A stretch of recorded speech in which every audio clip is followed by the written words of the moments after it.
Hello, No Sevens here, doing another college football predictions, week 6. Thank you for tuning in, and we're just going to hurry up and speed right through this because No Sevens is in a lot of rush like I've been for the past couple of weeks. I'm sorry about not getting the craps videos out to you guys. I promise I'm trying to work on something for you guys, but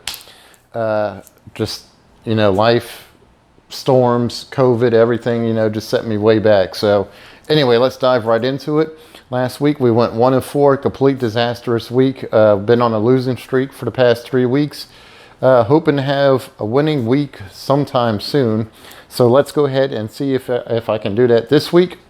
So the 3 things we learned: LSU win streak at home against Auburn ends at 22 years.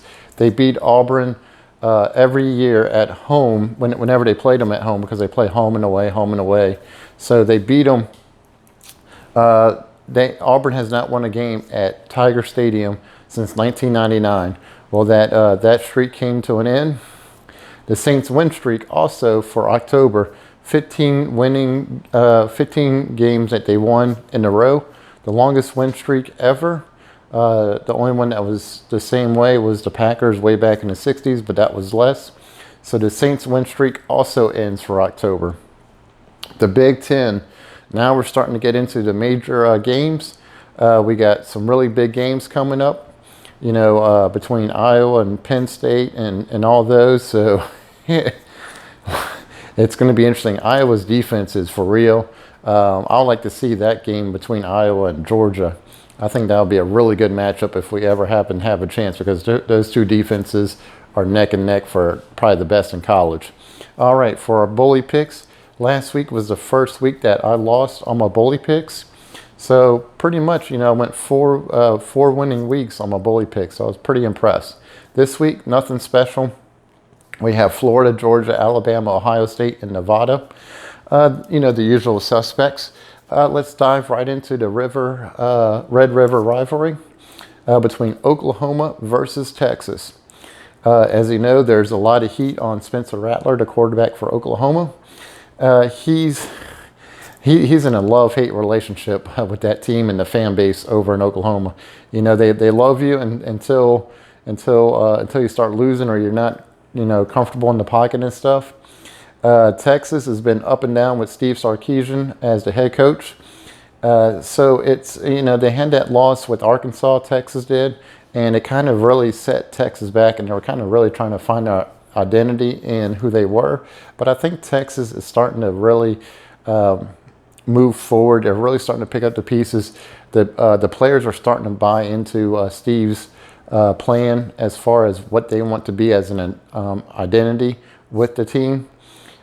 This game is decided by 3.5 points. It's probably a little bit less now. I did this on Tuesday. So this game is probably down to 3 points. But the way Oklahoma's playing, the way Oklahoma is struggling, I kind of see Texas in this walking away as a winner. I know these two teams always, ram into each other. Two Rams just slamming into each other. But I see Texas as more of a what's the word I'm looking for, is more game experience, because they played a harder schedule. I know Arkansas, you can call them what you want because they got the doors blown off of in Georgia, but they're still a very solid team. And I think with that experience, that gives Texas a little bit of an edge. And Texas is actually favored in this. So what I'm going to do is I'm going to take Texas in this game plus 3.5 points. As they always say, don't mess with Texas. But I'm going to get another ink pen eventually, and so that way I have a deeper green. My green on this marker has dried out, so don't know why. All right, Georgia at Auburn. So we went over Georgia. Georgia blew the doors off of Arkansas. I mean, it wasn't even a contest. I mean, I don't even think for the longest time Arkansas never even got past their own 30-yard line. It reminded me of the days of when LSU and Alabama played in the national championship in 2011, and LSU couldn't get past the 50. Quite embarrassing. Still leaves a bad taste in my mouth. As I digress. So Auburn is excited about their win. Bo Nix, he looked like Houdini out there. If you had watched that game between LSU, he had one time where he had 6 or 7 missed tackles and threw that ball into the end zone. And I mean, he was juking players, defensive players out of their shoes, giving them broken ankles because he was moving and dodging. I mean, he looked like, if you guys are old enough to remember, he looked like Barry Sanders for the Detroit Lions running. I mean, that's how he looked. I mean, it was impressive, to say the least. But Georgia, I think, is just too much to handle. It's minus 14.5. There's nothing to say. Georgia has an incredible defense. JT Daniels, the quarterback for Georgia, is a little nicked up. So we're going to see how he plays and stuff. But I just think Georgia's just going to keep on rolling. I think it's them and Alabama at the end, and that's in the national championship. And I see Georgia winning the national championship. That is my official pick for this year. I'm taking Georgia, and I'm going to ride them all the way to the national championship title. And I'm even bought some tickets on Georgia to win the national championship. So I'm going to take Georgia. I'm going to buy down at 0.5 point. So Georgia minus 14. All right. Now, if you guys watched that Kentucky game against Florida, I said Kentucky's getting ready to run right into a grinder. You might as well just go ahead and take that perfect season and put it in the shredder. Boy, was I wrong. Kentucky proved me wrong on the Florida pick. I picked Florida in that to win that. I even picked the points. That's the reason why I have one of my losses down there. Kentucky's playing incredibly well. And they might be the dark horse, to really compete against Georgia. Who knows? That game is going to be decided later on. And that should be an interesting matchup to see what the point spread is. But I'm really impressed. My hat's off to Kentucky. Great job playing last week. LSU is getting ready to go to Kentucky. Now, there's a lot of rumors going on that this is the final year for Coach O, that he's pretty much done. I don't know about those, if that's any truth or not, but I'll tell you what, LSU has a brand of style that they like to run, and they like to win games. They are expected to win games. They produce more NFL talent than even Alabama. Go back and fact check that on me. I already did. And they're expected to start winning. They're expected to be a 10-win team every single year, if not more. And for them not to win and for them to be 3-2 right now is very concerning, and it's not good. It's not good at all. The reason why LSU is probably not going to fire Coach O before the end of the season is there's nobody else to replace him on that team. So they're going to play him out. But I guarantee you, Scott Woodward, the athletic director for LSU, he's already probably shopping around looking at somebody.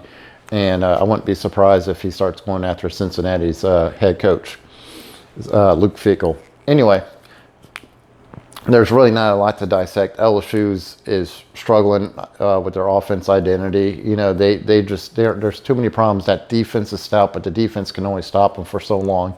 Kentucky's rolling. They're on a hot streak. And, man, you can't, you can't go against a person who's on a hot streak. So I'm going to take Kentucky +3. I'm going against my team, but that's how I am. If anything, it should be the other way. It should be LSU should have at least +14 in this game because I think Kentucky is just going to handle business.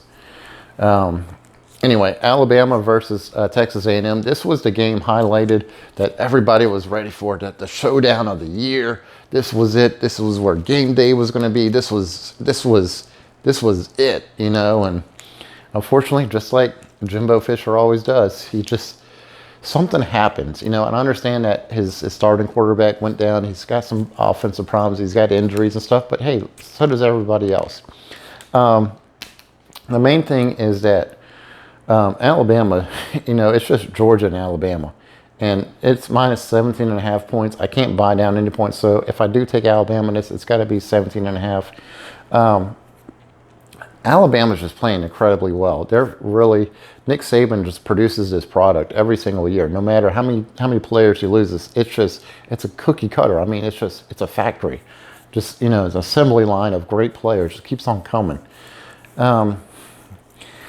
I would say this game is going to be close, but I think it's going to be like the Ole Miss game. Alabama's just going to run away on this, and I really do. And I know they're playing at College Station. I know it's going to be it's going to be loud and rowdy and everything else, but that doesn't even affect these players. These players are used to playing in loud stadiums, under pressure, national championships, and I think it's just going to be another day. I expect Alabama to treat this just like Ole Miss, so I'm going to take Alabama minus 17.5. I know I'm going I am going pretty quick on this, kind of quick, trying to talk so fast, but I just got a lot to do. I'm trying to get all this done. I got the editing to do, and I got a store closing in about 10 minutes, so I got to hurry up and get over there. Next up is Penn State at Iowa.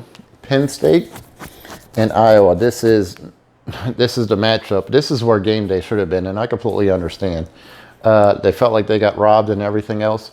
This is a very defensive game, but I'm trying to figure it out. The over-under is 40.5. That's probably one of the lowest unders you might see in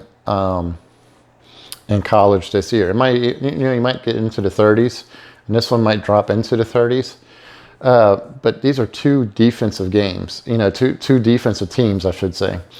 And this is very hard because. Do you see Penn State scoring? Do you see Iowa scoring? This could really go either way. For me, I kind of see an over on this. I think it's too low. I kind of want to say I see a 42-43 total over this game. That's where I kind of see the point spread.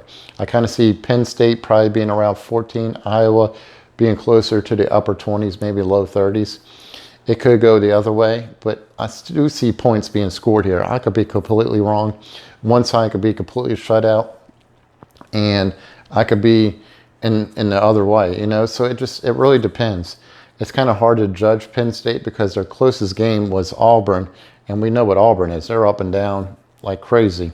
They struggle against Georgia State, almost lose to Georgia State, beat LSU at LSU. So, there's just no telling. But I kind of see an over in this, and I could be completely wrong, but I'm going to take the over in the Penn State-Iowa game, and I'm probably going to receive a lot of emails saying, no sevens, you lost your mind. But I'm going to take the over and go from there. And who knows? It might even come down to just, 3 points here and 6 points there. I mean, this game is so hard. So if you guys don't want to pick this one, don't pick it, or just tell me what you guys think in favor. All right, for my dark horse pick, it's Maryland at Ohio State. I had a really hard time picking out my dark horse because there is a lot of ones that are, in the green that I could have picked. And I was leaning on Ohio State for the longest time. Now I went back and I looked at Maryland. Maryland looks really impressive this year. And I know they have a loss. But if you look at, they're scoring points. They're pushing points. And the only reason why I didn't pick Ohio State to just flat out dominate this game is because they're struggling on defense. Yes, they can score a lot of points. And I looked at the over on this. The over is 70 points. That's a lot.